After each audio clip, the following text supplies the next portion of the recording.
me know when you're ready. Okay, welcome to those of you here and online to the November version of Green Infrastructure, Climate, and Cities.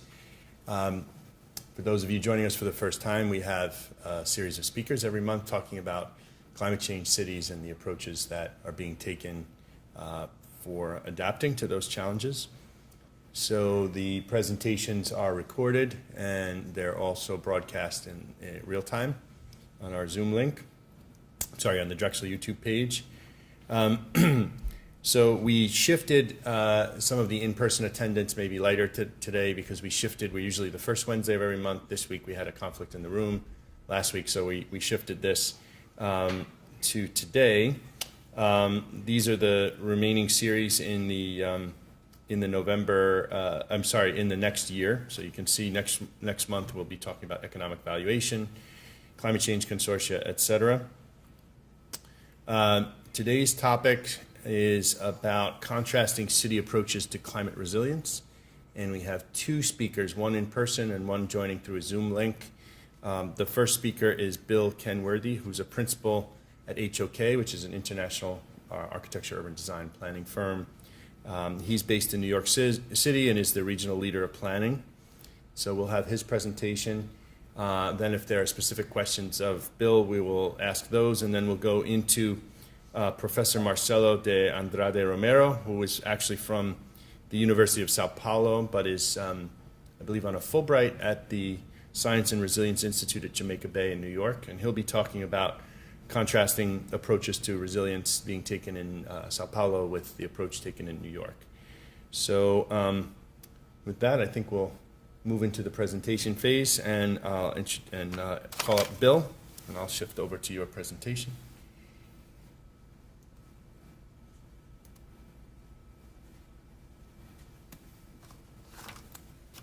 Great, thank you. So I got into working on resilient design through years of working on waterfronts within the Northeast. It really was a natural lead into the post-Sandy work that happened in the New York City region. So what I'm going to talk to you today is about lessons learned in resiliency, both through the Sandy affected region as well as later work that was done nationally with the Rockefeller Foundation, other things we've learned around the country about issues related to resiliency and design. So as many of you know, Superstorm Sandy hit in 2012 and created a significant event in New York, creating large-scale flooding, power outages, as well as significant fire at Breezy Point, and caused 42 deaths, many of which occurred in Staten Island. The lesson learned from that event and the many high water events that have happened over the last 60 years is that these events are occurring more frequently. Of those major 10 events that have come close to breaching close to what Sandy has, they've all happened within the last 50 years. And Sandy certainly did exceed that high-level mark of getting into the New York City subways. And it's a challenge that really does prove the issues related to sea level rise for some of our northern cities. Now, this is flooding related to the harbor. If high tide had occurred at Long Island Sound at the same time, we'd have radically different impacts on the city. We'd have lost Hunts Point food distribution with several days of food in New York City, as well as potentially LaGuardia Airport, one of the largest commuter airports in the country, which we currently work on the retrofit at HOK to create a resilient new airport complex raised much higher than the base flood elevation, also incorporating air train and other mass transit opportunities to help deliver less of a carbon footprint on an airport today that's not connected by mass transit except for buses. Now, the tragedy of Sandy extended well beyond the city itself. This is the Ocean Grove Pier in New Jersey right before it collapsed in the storm, during the storm.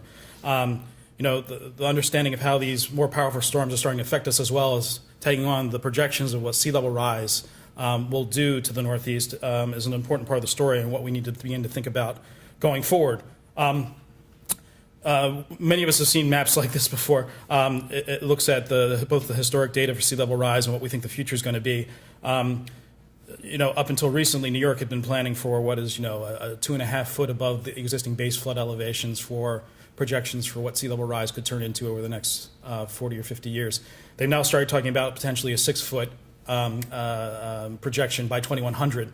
in terms of the design of protections we're looking at. So it's really a challenge in terms of thinking about how that much elevation can begin to impact our very low-lying cities across the Northeast and the East Coast in general.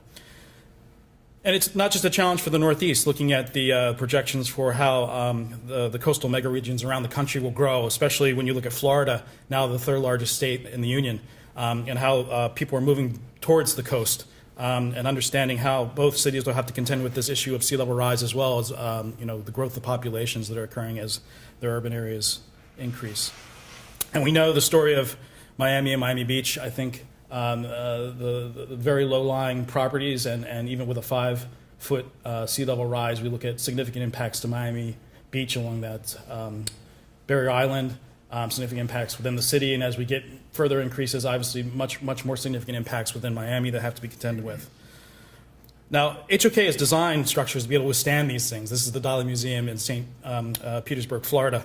This museum is basically designed as a vault to protect all the artwork inside. It can take a 28-foot storm surge, and the glass is designed for Category 3 winds. It's a project that was built, about 10 years ago. And the question is, should we be more prudent in this going forward? We can understand the issues related to having design structures like this without the knowledge of sea level rise and climate change. But should we be designing structures within these flood-prone areas, even if they are resilient, given the nature of what the larger region is going to have to contend with? And it's a question, I think, for all of us to think about going forward, about if we build them and how soon should we stop building them within these flood-prone areas. Now, the history of urbanization of the waterfronts really goes back to a lot of environmental acts in the country and the taking what were highly polluted waterways in a lot of cases and started to clean them up with the Clean Water Act and the Water Quality Acts, which were really also spurned on by the reinvention of the waterfronts, largely by the Festival Marketplaces and the Rouse Corporation at Faneuil Hall in Boston and the South Street Seaport. And then NAFTA came along in the 1990s, and it pretty much guaranteed that kind of retreat of manufacturing jobs from the waterfronts is probably not going to be coming back anytime soon, short of a significant renegotiation by the current administration. And that really triggered a promotion of building on the waterfronts in a lot of ways. The rezoning, waterfront rezoning in New York City comes along in 1992, and the significant developments of Greenpoint, Williamsburg, and other major properties really start to get triggered within the early 21st century. And then Katrina comes along. People take a step back, but nobody really in the Northeast got worried. Then Irene came, pretty close call for New York. Really had more effects on the rainfalls and the flooding in New England and the uplands at the end of the day, but it was a real threat until it passed the city. And then the following year, Sandy, which was the real kick in the gut, if you will. And then we're looking at the future of what's happening and the rampant kind of building up of these storms, the more frequency of these storms going on in recent years. And now New York City has a plan for how to start to deal with this, and we have already built up our neighborhood waterfronts, and we are a city of 500 miles of waterfront. So at the end of the day, we will have to contend with a lot of these issues. My experience goes back to the initial plan by the Bloomberg administration on a stronger, more resilient New York, their special initiative for rebuilding and resilience. And then subsequently after that, dealing with the governor's plan for New York Rising for Lower Manhattan and Red Hook. Simultaneously working as a finalist in the HUD Rebuild by Design competition and thinking through how commercial areas and making them more resilient can be a part of rebuilding neighborhoods and helping them recover more quickly. And then ultimately experience with 100 Resilient Cities and the National Resilient Academies, kind of as a baseline for resiliency work that I've done and lessons learned, and then carrying on to other work with the city subsequently, which I'll talk about. Now, that initial work with the city, really, those initial updates after Sandy was about getting the flood maps correct. The flood maps that dated from 1983, and a lot of areas that flooded were much different than what the 100-year floodplain was mapped at the time, that base flood elevation. So some of the initial work was really about getting FEMA to begin to correct the maps and understand where the current areas of threat would occur and where those vulnerable populations will have to be, begin to be communicated with about the issues, especially about related to insurance, which was the real trigger for beginning to transform some of these neighborhoods. We organized the initiatives for all the different communities we're dealing with, the 5 hardest hit communities, into coastal protection, critical buildings, critical infrastructure, and then community and economic recovery, because you just don't want to rebuild. You want to rebuild better, and you want to rebuild in a way that allows for those communities to thrive at the end of the day. And a lot of the initiatives, the early action items we created with the Bloomberg administration were organized around primarily the coastal protections to enable those neighborhoods to come back, and then those economic development conditions and protecting those critical structures and infrastructures so that if another storm would hit, we would be better protected at the end of the day. One of those initiatives was Seaport City, which is effectively creating something like a Battery Park City that's on the west side of Manhattan, that infill along the Pier Line, along the east side. And the idea of creating reclaimed land built up at a higher elevation, creating additional real estate that begins to pay for the protections at the end of the day. Now, there's significant challenges with this, and there's been feasibility analysis been done since then on this study, which gets into the implementation at the federal level that would have to occur both from the environmental laws and other contentions. But we believe that this is something that should be considered going forward as we get into more extreme projections of what sea level rise could be, because otherwise you end up having a wall at the end of the edge of the city, which is, again, the issues of values of real estate, issues of connections of community. In certain low-lying areas, we need to start to think about more out-of-the-box thinking about how we might begin to approach how we protect ourselves, especially in the higher density areas of America.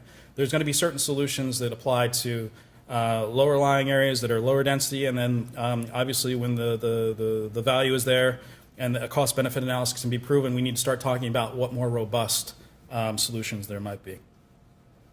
And speaking of kind of the other side of the coin, the kind of lower density Staten Island, looking at how we talked about the improvements to the then at the time initially proposed Army Corps protections to create better elevation, higher elevation, and also to integrate them into the beachscape, as well as understanding how the Blue Belt, which is kind of the unpiped stormwater network, works along the eastern shore of Staten Island, which created a lot of the flooding that got trapped and actually hurt a lot of people and killed several people in Staten Island. So how to understand how to make those systems better perform. And this idea that the protections the Army Corps is planning could also be part of a new public spaces that could enhance the quality of these environments on a good day, but also provide protection against the worst on a bad day. And it's really about that balancing between how you design a protection that feels like it's part of the urban environment and part of the spaces and the amenities you want to create for your communities, because it's only on those few days a year that you need these systems to really begin to stop the water.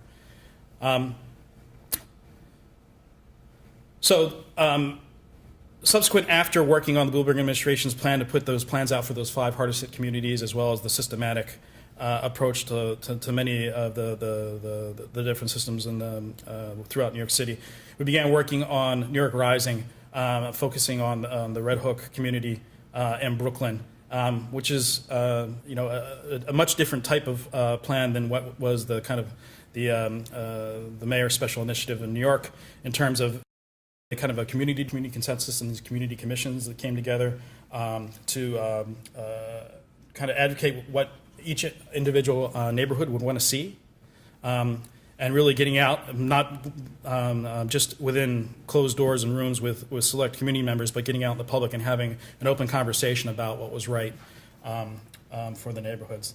And the crafting of a very specific set of projects and principles that community wanted to see going forward.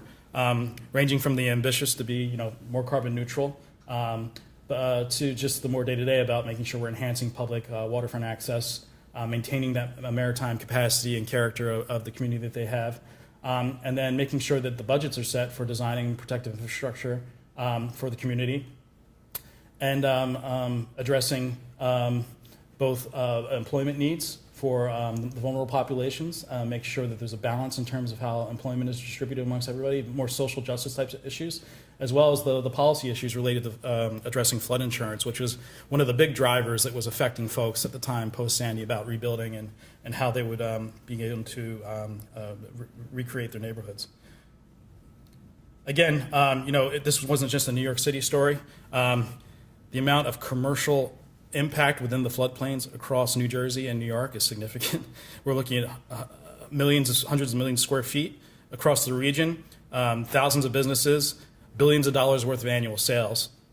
And this was really kind of the impetus, not to mention the jobs, the impetus for us to begin to think as part of the finalists for the Rebuild by Design competition, ideas behind the Commercial Corridors Initiative. Short of a larger regional protection for the Northeast or New York City, how can we begin to help communities by protecting their main streets, their main commercial areas, so that should an event occur, there were ways to be able to come back stronger, places to go within the communities themselves, to get information, to get products that they might need to help rebuild, and also begin to heal those neighborhoods. And we focused on not only the small business resiliency programs with our partner HRNA Advisors was a big part of, but also the physical typological environments of the inner city, the post-industrial city of Red Hook, Brooklyn, Asbury Park, being part of kind of the Jersey Shore condition and the boardwalks, and Beach 116th Street and the Rockaways, which is the Barrier Island type condition. We're going to focus on Red Hook today.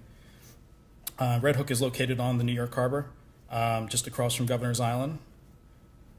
It's got a mix of both the historic industrial building stock that's been converted to the most, for the most part. Brand new large retail anchors like IKEA, which in Foresight built up to a story off the ground on columns with parking underneath it, so they weren't impacted by the floods. In fact, they were one of the businesses that people could come to post-Sandy to be able to get information, to be able to get food, and begin the healing process for that community. Large cruise ship operations, as well as kind of the neighborhood street of Van Brunt Street, with many of those small mom-and-pop shops occurring. Now, very low-lying area. Mostly this is an area that was created with fill over time. And you can see the amount of inundation that occurred during the event Sandy. In some cases, up to 6 feet along Van Brunt Street. So the approach we brought was really about looking at those commercial properties and trying to understand, what needed to be done in terms of thinking about protecting them and allowing them to come back. This kind of layered approach. It was really built around knitting that neighborhood together and reconnecting it across the highway to the north, as well as stitching it east-west between the public housing projects, the industrial working waterfront properties, and the existing neighborhood and those commercial corridors. And a story about placemaking over time that could, in a more ambitious vision that we created during Rebuild by Design, protect with an integrated flood protection system that would weave not only the coastal line, but also weave within the neighborhood and the parks, and in some cases cut more water-dependent properties out because of the needs that they had related to elevation. Subsequent to that, we worked on the implementation and feasibility study for that particular project with the EDC, and the funding that was available was $100 million. And looking at ideas about how to begin to deploy that throughout the neighborhood, whether it was these fixed systems, whether it was elevated bikeways, dealing with park spaces that have bigger dimension that you can deal with those elevations, raising streets in some cases, and in some cases putting walls in the water as needed. And then deployable protections, because again, you don't want to build a wall around your neighborhood. You're going to have streets that are going to operate, you're going to have pathways and parks in some cases that you're going to want to have vehicles be able to access. So the idea of having as much fixed infrastructure as you can that is also amenity to the community, and then have these deployable protections begin to infill those gaps that are needed on the worst days. And whether that's floodgates or deployable flood logs, these were some of the things were studied during that feasibility study. And understanding the real issues related to floodplain over time. I mean, we were looking at a 10-foot elevation for the future base flood elevation, which was very significant related to the existing streets, as you can see. So not always something that wants to be solved by a wall either. The idea of how you begin to feather a community into some of these protections and where you put it in relationship to that condition in the public realm is a really big important part of the conversation with the community and how we think about deploying those systems. Now, ultimately, the feasibility of the protections and the funding we had at the time only allowed us to look at some smaller projects that would protect along Beard Street on the lower part of the drawing, raising a portion of that street and a portion of Atlantic Basin where the cruise terminal operations are, because of the funding and the cost-benefit analysis that was done associated with that. So the future of thinking about how we begin to protect this part of the city is going to require more radical thinking about the assets that are here, as well as funding mechanisms that we could create. More out-of-the-box thinking, like Seaport City, maybe not Seaport City for Brooklyn, but what's the other way we can think about opportunities here? Since then, the governor's office has announced thinking about relocating the container port, which is just to the north of here. And there may be ideas in that type of movement of a big infrastructure and thinking about how real estate plays might be able to start to fund what more robust infrastructures might be needed over time for these communities. And I mentioned that since then, the work in resiliency really hadn't focused solely on flooding. I mean, we've worked with partners of the Rockefeller Foundation on resiliency issues across communities and different municipalities across the country, whether it's stormwater issues and runoff in Iowa from agricultural areas and flooding associated with adjacent urban areas, wildfires and hazardous materials issues in Texas and how those communities begin to cope with some of that. Beyond hurricanes in Florida, but also a major sinkhole issue associated with the geology there. So they're both getting issues related to the oceans coming up and also the land collapsing. And then even in Alaska, having to contend with conversations around having new shorelines that are open up to shipping that were never there before because the ice cap is melted, and not having a coastal Coast Guard station along the northern border. And also how those tribal communities in Canada or in Alaska beginning to deal with issues related to sea level rise and moving their traditional ancestral homes, like really deep-rooted issues related to community, having to have conversations about what that means and how we begin to transcend and begin to reinforce civilization and think about what it means to be adaptable in place and maybe even in some cases as we need to retreat. So currently tied to those issues related to thinking beyond what coastal situations are contending with, working with the city of Hartford on a pretty economically downtrodden city on this new transit hub that they're building, which is also taking down the current highway system that kind of cuts off the city from the west and trying to rebuild the fabric that would connect the downtown to some of these kind of lower income areas of the city. And this idea of using the open spaces that sit over the highways and the new rail network to begin to knit together the city fabric that was kind of cut off by this huge viaduct that slices 84 that slices off the city from the west and even comes around to the north and cuts a lot of the city off. And then that a longer term project for the massive 94 cutting off the city from the water. This project for the Capitol Gateway was really the first step in that kind of mitigation of those highway networks within the city. They've also got an underground creek system which creates some flooding, but the idea here is really about creating, an economic stability to the city and thinking about how resiliency in the longer term might relate to more transit-oriented development and a vision for the city that is better connected. The new location for the train station is got the red hatch on here, and you see some of these new connections which all sit over the new highway network and the new rail network that will connect through this part of the city, and how the city gets stitched together and reinforced again within this 100-acre parcel to help build back community and also make connections for communities that were cut off for a long time. So in a nutshell, these are some of the lessons we learned over time through these different projects. Certainly identifying the vulnerable neighborhoods and the populations and assets is an important piece of the puzzle, and understanding what you're trying to protect. You have to engage those populations because ultimately they're the ones going to have to live with what you do at the end of the day. And those conversations are really important. Even if ultimately they decide to move, I think just education on what's happening and why is an important step. And there's certain parts of the country that hasn't happened until recently, if it's happening at all now in some cases. Defining what those specific potential threats are over time, the hazards and chronic problems. Assessing the building and critical infrastructure for those threats, and evaluating potential financial and physical impacts. And the benefit cost analysis, as I mentioned, is an important part of that story for what you're buying and what you're getting back and protecting at the end of the day. A clear set of design principles that guide the efforts and measures your success. Exploring partnerships and funding opportunities.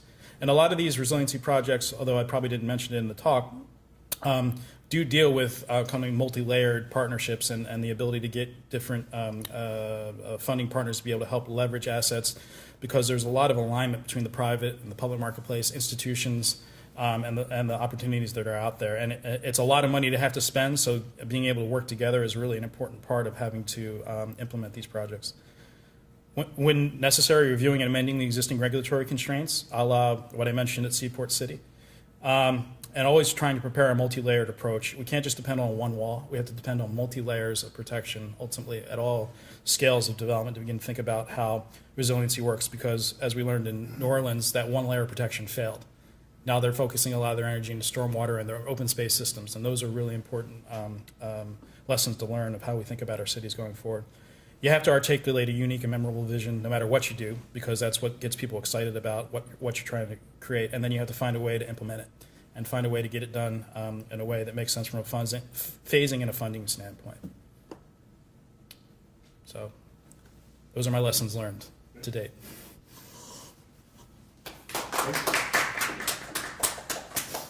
So we can take some questions if there's any online or if there's any in the room. Okay. So I'm really interested in the stakeholder engagement part of this, partly because it hasn't been going so well in my township. Mm-hmm. If certain public investments get associated with benefiting, people in certain areas, but not sort of the general population, have you encountered that where sort of there's friction created over kind of unequal need for and therefore unequal benefit from different mitigation measures? Yeah, it happens all the time, because there's always somebody that's inside a line and somebody that's outside a line, right? And different communities are getting different funding based on, what kind of assets are there. So I think it often happens, and I think the key to stakeholder engagement really is about getting all those issues on the table and open and documenting them. And you don't have to necessarily incorporate every comment that comes in, but you have to record it and try to address it and make everybody feel like they've been heard in that conversation, and to be able to respond to it in an articulate way, because you're not going to be able to give everybody everything. What you need to do is build enough momentum that you can get something done, in hopes of building opportunities for the next something that has to get done down the line to protect the next portion of a city or a place. So all I can say is that we've tried to engage folks in creative ways, not just talking to them in an amphitheater and turning the lights off and doing a slideshow for an hour and a half, but trying to get exercises designed and put in front of them that helps flush out what the issues are. And to the degree you know what the issues are in advance, try to design those kind of engagement devices to be able to try to fine-tune the conversation around them and try to help folks understand. A lot of the more successful stakeholder engagements I've seen lately are more of an open house format, where people can go to stations and begin to talk about particular topics, because not necessarily everybody wants to hear every little detail about what's going on. I mean, there's some briefing about schedule and some things you need to do, but some folks are really focused on one thing, and to be able to talk to an expert or a group of experts that are very focused on one particular topic and help them understand better. It's all about communication at the end of the day. Whether you can do everything everybody wants or just a little piece, being heard and documented sometimes is enough just to keep that conversation going and keep them engaged. I have a question. I noticed one of your slides, I think was the one, the Seaport example. Uh-huh. You mentioned that some of the real estate is what's paying for the protection. And I know that's certainly been the case in Brooklyn Bridge Park, Mm-hmm. lots of other places. And I also noticed in the end, none of the lessons learned really had to do with retreat, right? They were all ways of figuring out these types of, enabling. In other words, you get the fancy hotel, they're willing to invest in the infrastructure improvements, and then you get the protection as a result of. So it's like one. And I just wonder, that obviously would work in a big, cannot fail city like New York, Yeah. or Philly or other places. But what about some of these places where maybe you don't have the real estate market to be able to attract the funding that would be required to produce the investment? I mean, do you see that as a, just sort of visioning forward 20, 30 years, are we going to see heavily protected urban centers, historic urban centers, because of the historic investment there, and sort of a gradual retreat from the areas in between them, because simply you cannot afford to sort of enable protective measures to happen in those places? Or have you encountered in some of the cities you worked in, places where even in the city, the investors just won't come in? And Well, even in New York City, there's buyout programs for certain areas, like the low-lying areas around the Blue Belt system in Staten Island and some areas around Broad Channel. There are buyout programs in New York, but the line was set early on. We will not retreat from the waterfront. We're going to build back better and stronger. There are communities that are going to have to deal with this, and I'm thinking about one particular project in Austin, Texas, I know about, where a very vulnerable population. It also turns out most of the floodplains are filled with the most vulnerable populations. Ultimately, at the end of the day, they've built their communities there. Austin is actually relocating an entire community, and it's associated with both an economic development and a jobs program at the end of the day. So. The challenges for them was really like, I've lived in my home for so many years, why have to, I know my neighbor, so they're actually taking almost an entire community and basically relocating to a different part of the city, tied with an economic benefits program. I think, depending on the amount of sea level rise we're talking about at the end of the day, because I think there's lots of short-term solutions many big cities can do, but even big cities are going to have to contend with this issue longer term. And I think those smaller communities, even sooner than that, for sure. We saw some relocation of communities in Louisiana recently, some of our first continental U.S. refugees related to climate change. I think there's going to be a lot of that. I mean, when you look at some of the geological conditions around the country, and it is place by place, I mean, Norfolk is not only dealing with sea level rise, they're sinking. And they don't have a density that's going to necessarily allow them to, unless, they've got some walls around some portions of the city. But some of those low-lying areas, it's mostly single-family homes. It's a real challenge. But is there a rule of thumb that you use as a designer, thinking, in terms of, you mentioned cost-benefit analysis, so there's a certain benefit over time, and of course locally, based on the local elevation and the projections for sea level rise, you'll get those benefits for a certain amount of time before you have to rebuild. I mean, is it a generic, is there any kind of generalizable rule of thumb that you use as guidance as you're doing, or is it really turned out to be a local question? Like, I'm curious, the example from Texas, I mean, was that a low-income community that Yes. moved? But there was public outreach about it from the GL, from the state side. There was conversation, education about it. So, I mean, it's not like somebody just came in the big hand of government and just said, you are all moving. Right. But also, the insurance companies are also part of the spear on that thing. Right. Yeah, and I've noticed, looking, I know there's portions of the Caribbean where after last year's hurricane season, insurance companies just won't insure you anymore, Right. and that's causing people to.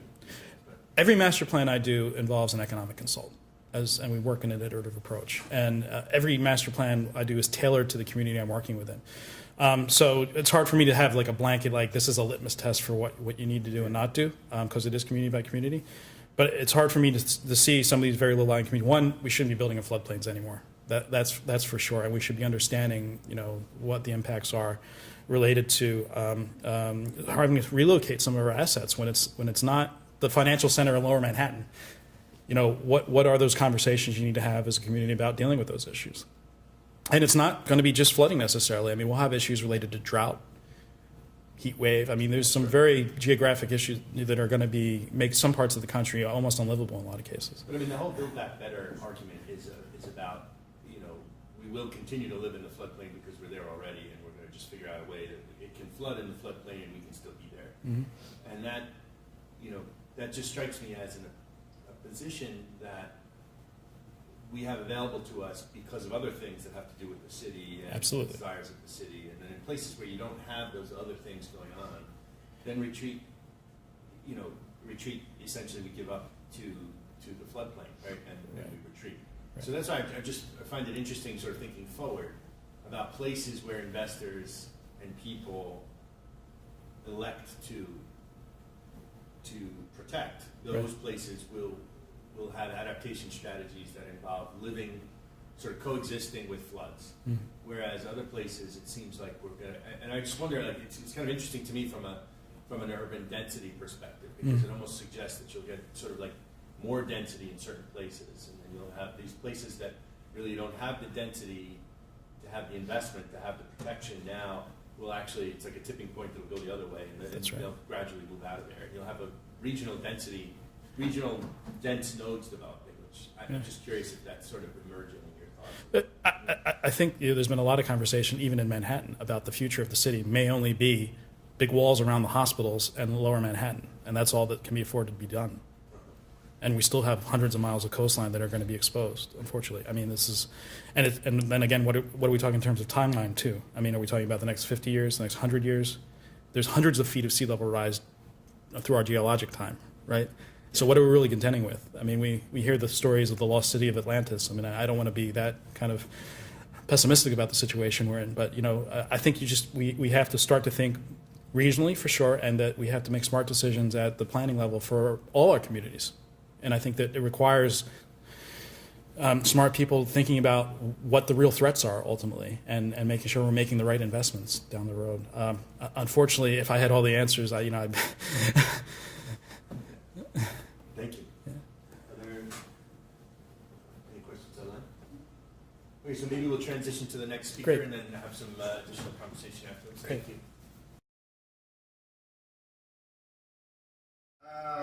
Thank you so much for the invitation to this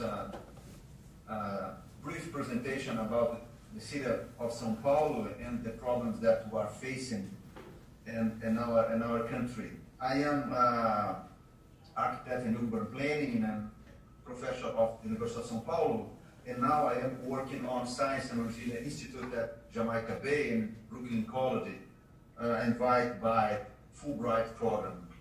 So thank you so much for the invitation. This is a brief background about myself.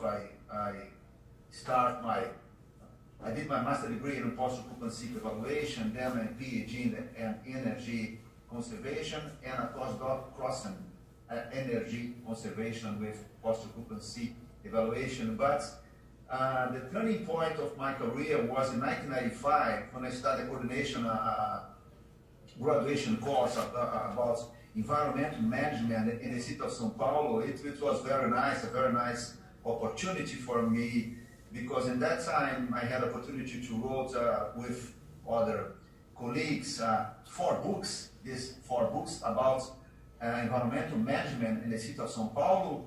And we had the opportunity to write the São Paulo Sustainable Master Plan until 2040. This plan is going on. And now I am visiting a scholar at Brooklyn College. Well, I'd like to show this picture because the resilience etymology and origin of this word is you change a shape of something. And if the shape needs to return to the original position. This is the original concept of resilience, and it's been applied in psychology and in physics and architecture and urban planning. But in fact, in urban planning, we don't have to return, in fact, to the original position. We have to go further. So you are talking about beyond resilience. Of course we're talking about resilience. But applying in urban planning, we are talking about beyond resilience, because we don't need to return to the original position in the normal condition. We have to go further. We have to move.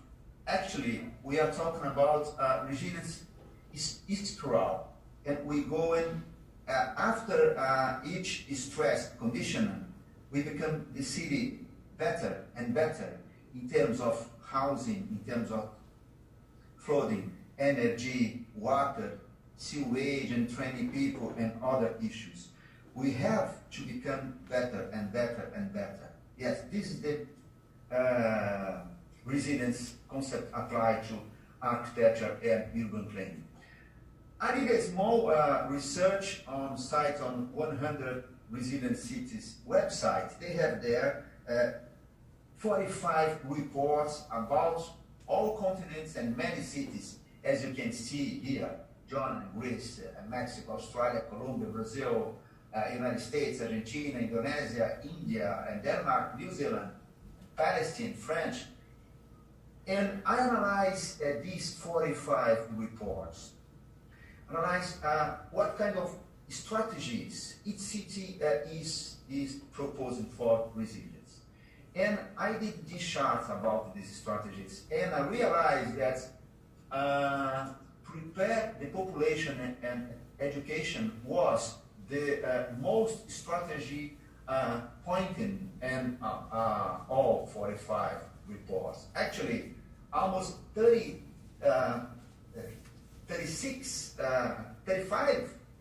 cities prepare the population and education as a very important strategy for resilience inside the cities. And I'm doing this in this research center in Jamaica Bay. So it's very important. It's very important strategy as well.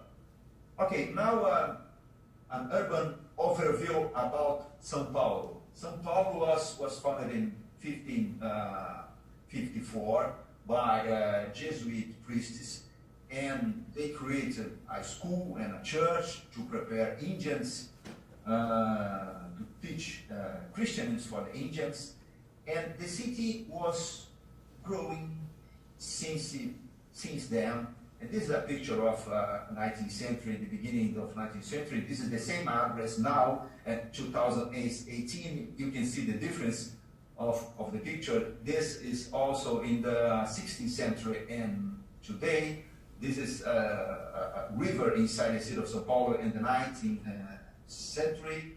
And today, São Paulo this is another picture of other river in the city, and today during the day and today during the night. São Paulo is located in the state of São Paulo, in the southwest of the country, and São Paulo city is here.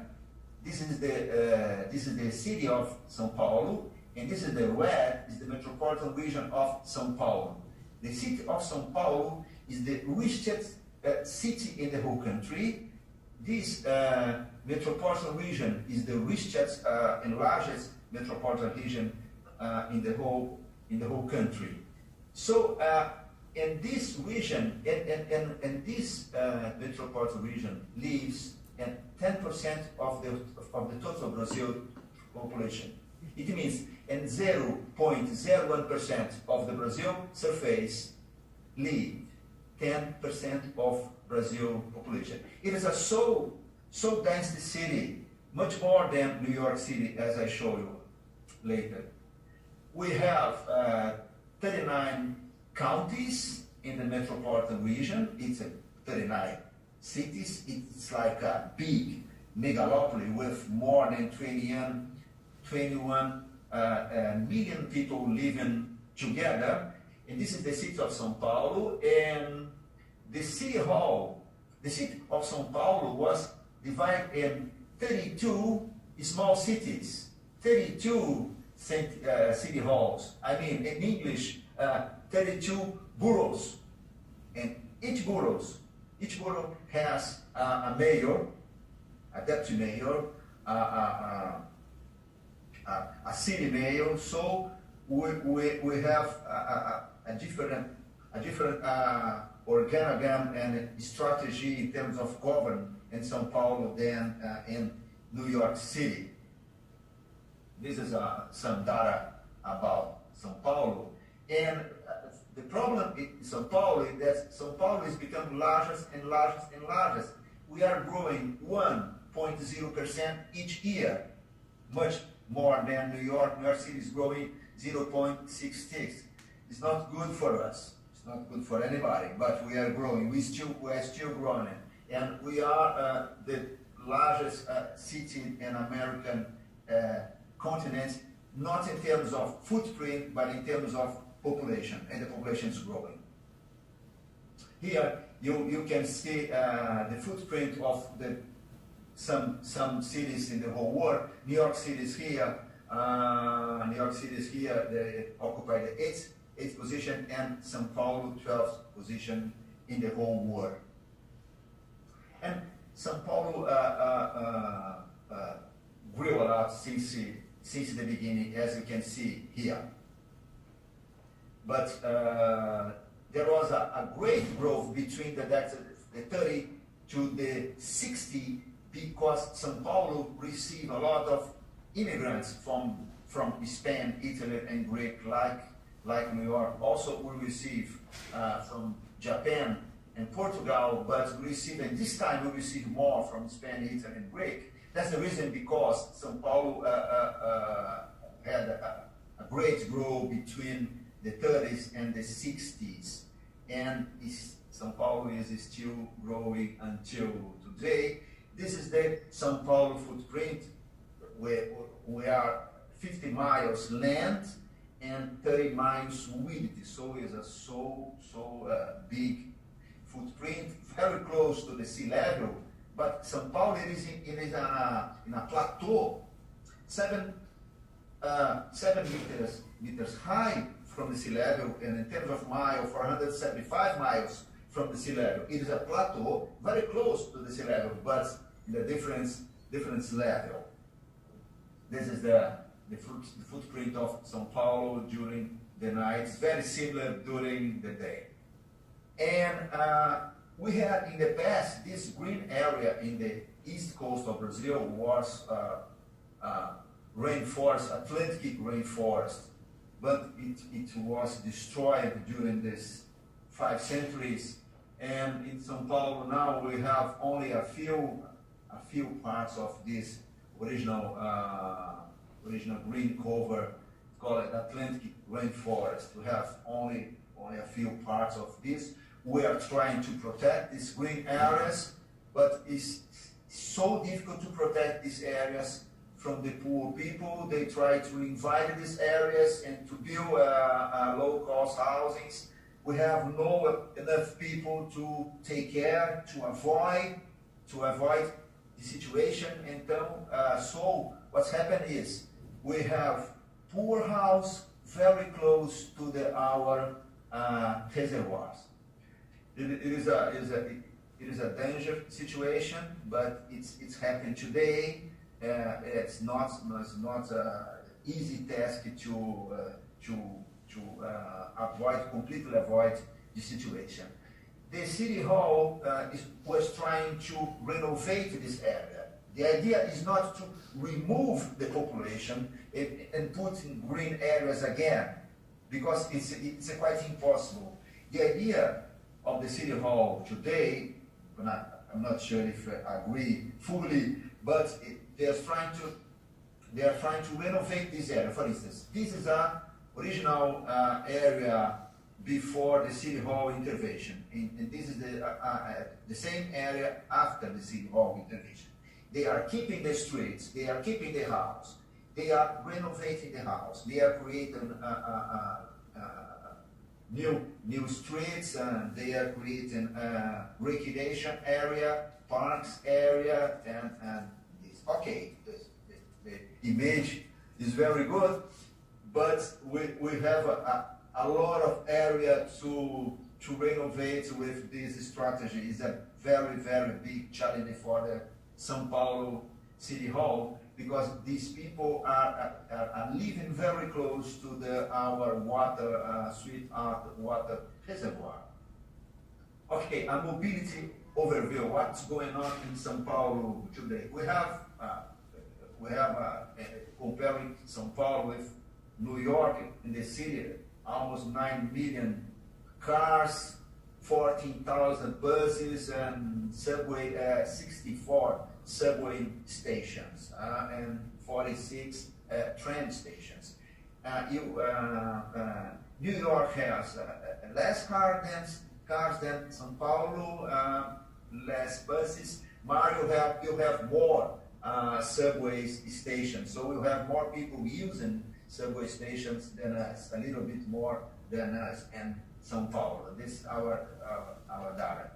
And the city can't grow to the north and can't grow to the south, because this is a protected green area in the north, and we have a protected green area in the south. So the city can grow only in the northeast and northwest.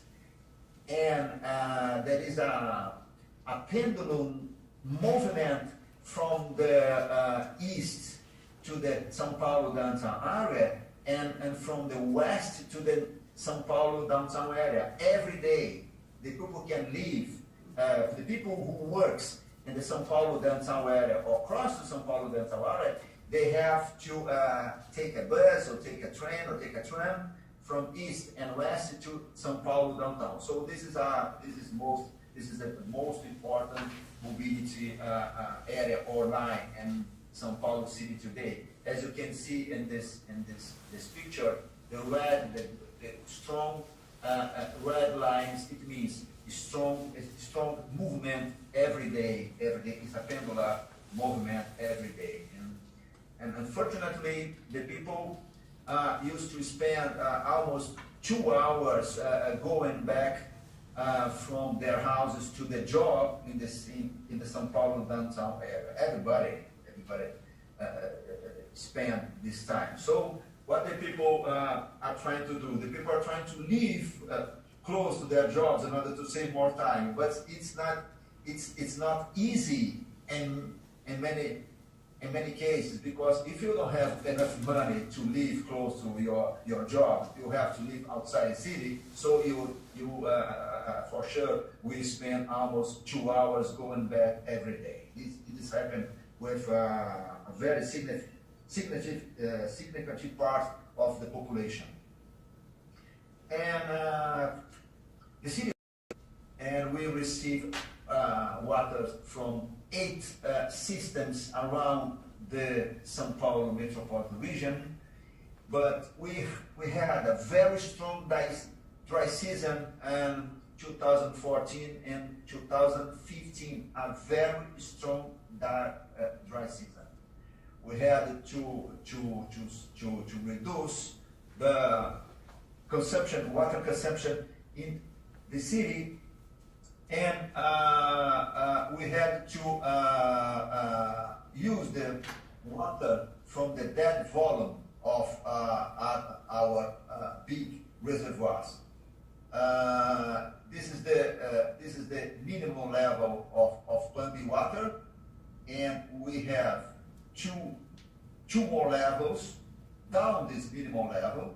So we had to put extra pumps to get water from these below levels in order to use in the city, and we reduced 20% of the use of the water in the city, and we reduced 56% of the water in our big reservoirs.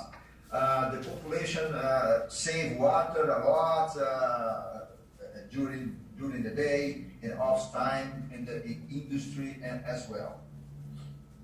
But now they are trying to increase. They are trying to increase 2 more reservoirs in São Paulo, and they are in the few years we will have almost 90 cubic meters of water per second in order to solve these problems with dry seasons in the city of São Paulo.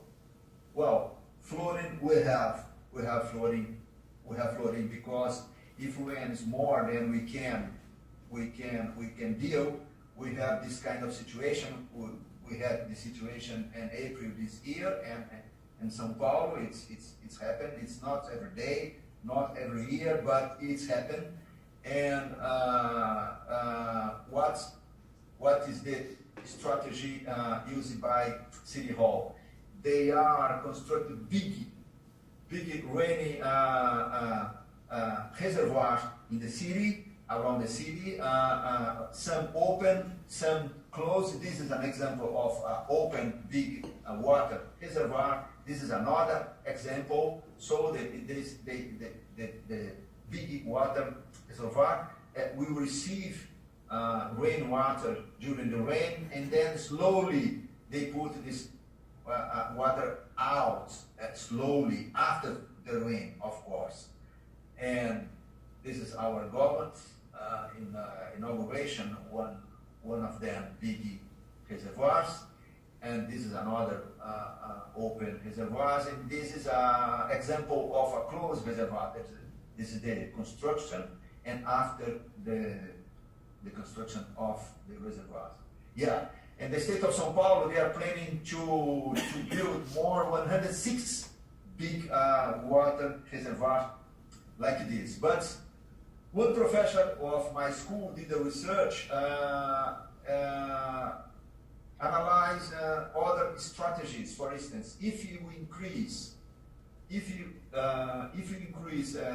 green areas in the city, if you increase green roofs, if you increase this kind of situation, green gardens, we can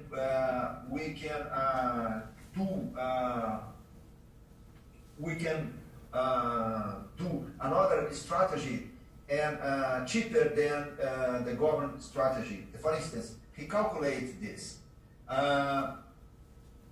The City Hall intends to construction 108 new big water reservoirs, and they probably will spend $40 million for 8 reservoirs. If you decide to construction another strategies as green more open areas, green roofs, and greens gardens and the streets, you spend $80 million. So the government solution, we spend $163,000 for cubic meters, and in this case, with the professional calculation, we spend 70. So much less money for the same cubic meters of water. This is a kind of solution. Energy approach. We use in Brazil 6 times less than energy than the United States per capita, because here you have heating system and air conditioning in the whole buildings. In Brazil, we don't use air conditioning in the whole buildings, and we don't have heating system in the winter. We need heating system in the winter, but we don't use. And this is the reason. Another reason, probably the industry. So you spend 6 times more energy, electrical energy per capita than in Brazil. But if you have a dry season in Brazil, we have less electrical energy, because 75% of our electrical energy comes from hydraulic events. So we need rain. If you have no rain, you have no energy. So, and São Paulo is the most consumption city in the whole country in terms of energy. São Paulo is also this most CO2 emission city in the whole country. Also, the city which consumes more natural gas in the whole country, more oil, and the government's solution is to increase and green period is a very nice period with a lot of rain. Okay, so the price is the same. But in yellow period, if you have less rain, so the government will increase the price of each kilowatt hour and 100%. And rainy period, if you have no rain, the government will increase the price of kilowatt hour almost 200%. This is the government solution. But we have other solutions. Of course, we can save a lot of energy in our building. We can save energy in building design. We can save energy in our constructions, in housing, in office buildings, and in industrial buildings. And we can do more. But we have energy code for buildings in order to save energy, but it is not mandatory. You use if you want to use. It is mandatory only for public buildings. But our proposition is to transform this regulation in a mandatory regulation for all buildings. You can save a lot of energy. You are using 42% of our electric energy in Brazil. We use it inside the buildings. So we can save a lot of energy in our buildings. In terms of solid waste, we have 351 trucks every day in the city to collect and store the waste. It is a lot. the city hall divided the city in two parts, and two big companies taking part of its kind of collection. The most part of our waste is organic, and then dry waste another. The problem is we don't have a recycle collection mandatory. It is not mandatory. You recycle if you want. Even though the recycle is increased in the residential sector, it is not mandatory in some policy. It is not good, like New York. It is mandatory. But even though we have the situation not mandatory, we have 800,000 people collecting waste in order to recycle in the São Paulo city. And many companies are using the recycle to do new materials for civil constructions, for instance. But one thing happened in this year. Our trucks in São Paulo, most of our transport of loads and merchandise in the country is doing by trucks, not by train, by trucks. And the trucks did a strike. They decided stop. Simple that. They decided stop to use trucks because they want more money for their loads, and so they stopped the country. Simple that. In April of this year, they stopped completely the country. They stopped the country. There's no gasoline. There's no diesel. There's no alcohol in the cities. We stopped the universities. We stopped the companies. We stopped the stores, and the government had to give more money for the trucks in order to the situation turn back in the normal situation. It was a very, very strange situation, and it can happen again. I don't know when, but it can happen again because they realize that they have power in their hands. They simply decide no drive more. It's happened in our country. It's a very, very fragile point in Brazil. Very, very fragile points. This is a photo in a gasoline station in the whole country. It's happened in the whole country. This is our president, and this is the most famous magazine in Brazil, and this is the face of our president in the truck over here. Wow. Next steps. Analyze what New York did in terms of resilience since 1992. New York created 7 groups to study resilient city inside the government. New York wrote 2 big reports in 27 years. In our case, we created only 2 groups, and we wrote only 1 report. So we have a lot of job in front of us if you want to become a really resilient city. And São Paulo, I analyzed the New York City reports. This is a state reports, and here local reports from New York City. These reports here are very good, and hazard and mitigation plan. I had the opportunity to read page by page. You can find here the strategy, the people in charge, the budgets, and the schedule. It was very nice. So we have a big ways in front of us.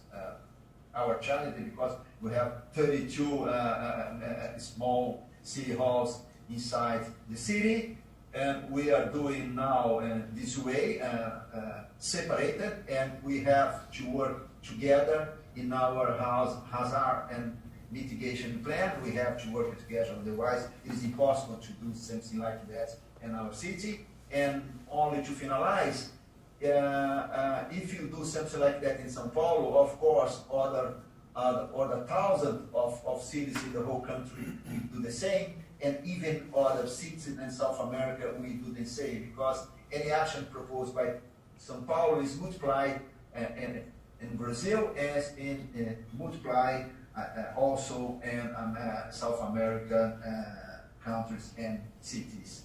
Thank you very much. Thank you, Marcelo. We'll take some questions if we have any in the room Yes? or online. Go ahead. Sure. So I'm happy to see the linkage between sustainability and resiliency, which is, I've always thought about it that way. And I think Yes. finally, initially New York City, they didn't want to talk about sustainability, they wanted to talk about resiliency. They were separate things. They've now brought them together to kind of merge them two in conversation. You can't have one without the other. They go hand in hand. And as you see, like mega cities emerging around the world, like in Sao Paulo, are there similar conversations happening in other cities in South America? Or are you part of other conversations in other parts of the world where this conversation is still disjointed, or is everybody kind of coming to terms with what the issues are?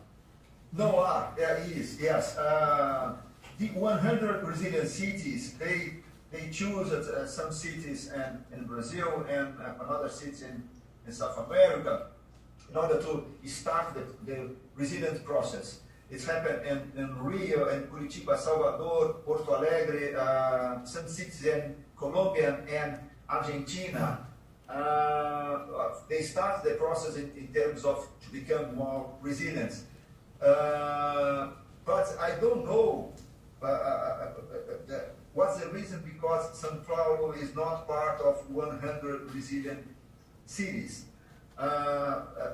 As soon as I arrive in São Paulo in next January, I try to have a conversation with the state government level and the city hall level in order to create inside the São Paulo City Hall a resilience department. We need to do that. We can do that. We have technicians.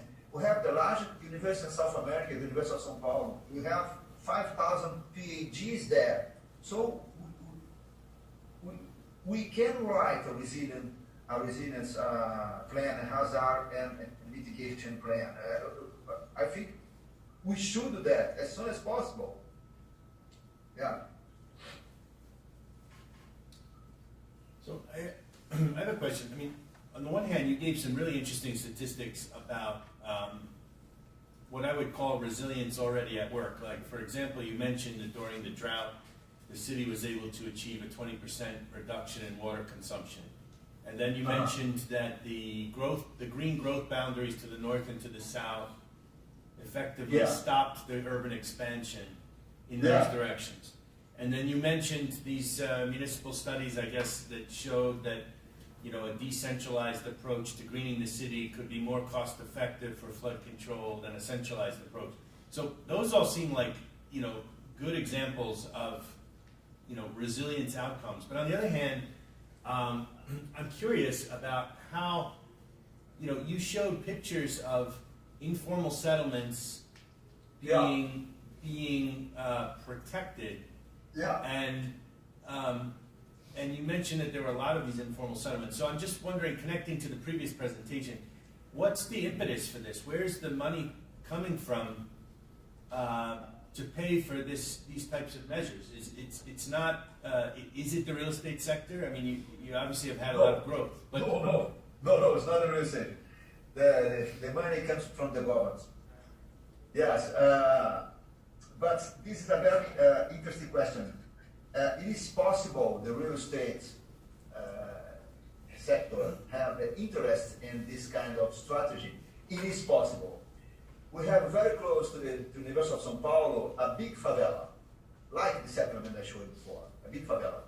And we start a conversation with the São Paulo government in order to bring the real estate investor and build up new buildings and sell these new buildings. It is possible, but the real estate only come in if they can build up new buildings. they won't come in if they can build new buildings to sell. For instance, this strategy made by the city hall only renovating and buildings and did the new plazas.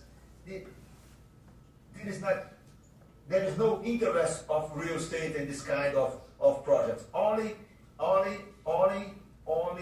if see the possibility to make money. Do you understand me? But, I mean, can they make money redeveloping the center? I mean, because if you have these growth boundaries on two sides that are constraining Yes. the growth, so Yes, it is true. And São Paulo downtown, the real estate, they have a lot of interest because they are buying very old buildings, they are renovating this building, retrofitting this building, and and they are making money in the São Paulo downtown area. It is true. It is happening in São Paulo downtown area, but it is not happening in the border of the city, in the poor areas close to the reservoir, unfortunately.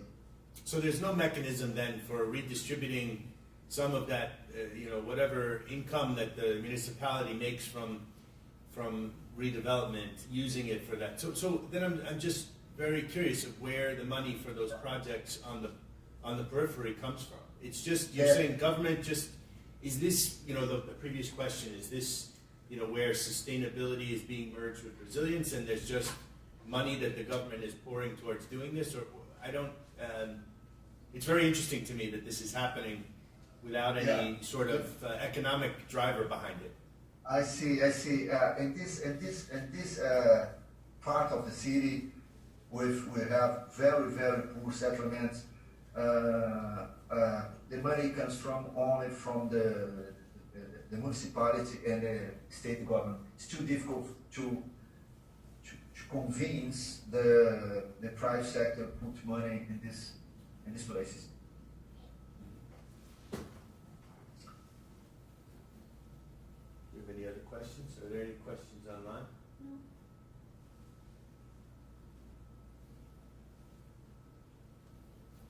So I'll just ask one final question. So, I mean, do you see, now that you're sort of doing this contrast between New York and Sao Paulo, what are there messages from Brazil that you feel are not, are worth transmitting here in the discussion, that I'm imagining you're beginning to participate in the U.S. on resilience? Is there any sort of key messages from Brazil to New York, Philadelphia, the urban Northeast that you would give us? Well,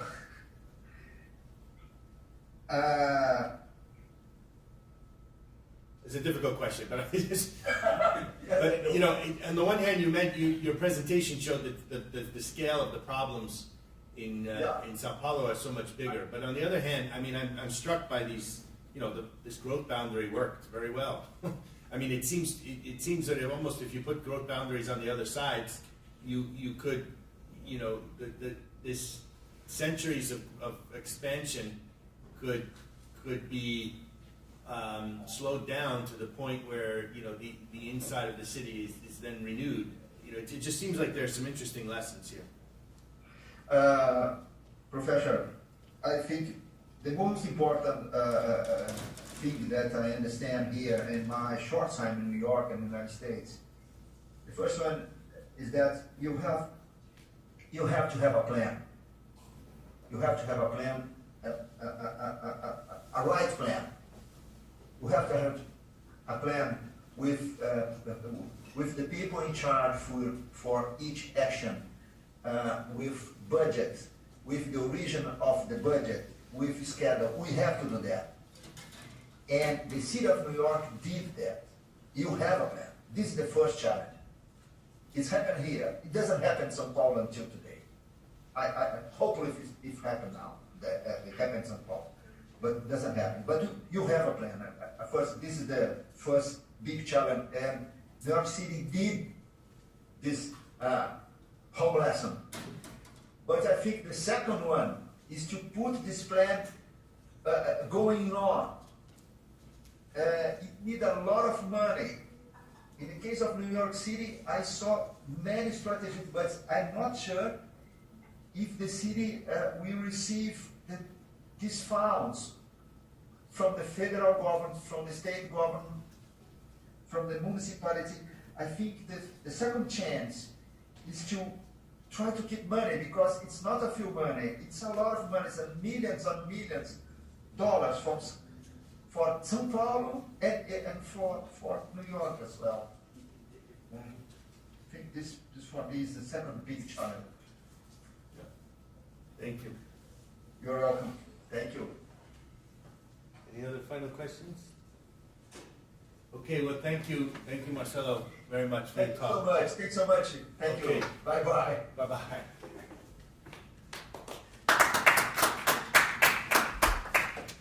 Okay, see you all next month.